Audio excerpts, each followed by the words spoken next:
Аби приховати свої звірства, росіяни використовують в Маріуполі 13 мобільних крематоріїв.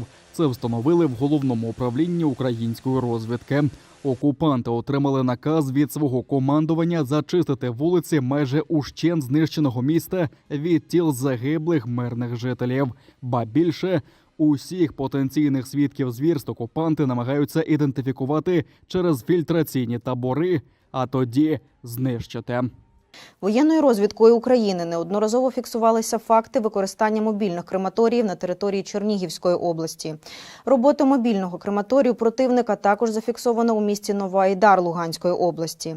Також Збройні сили Росії використовують мобільні крематорії для знищення тіл російських військовослужбовців з метою приховування реальної кількості своїх солдатів, які загинули під час війни Росії проти України, та відмови у виплатах сім'ях загиблих росіян. Дії російської армії підпадають під визначення геноцид відповідно до Конвенції про запобігання злочину геноциду та покаранням за нього.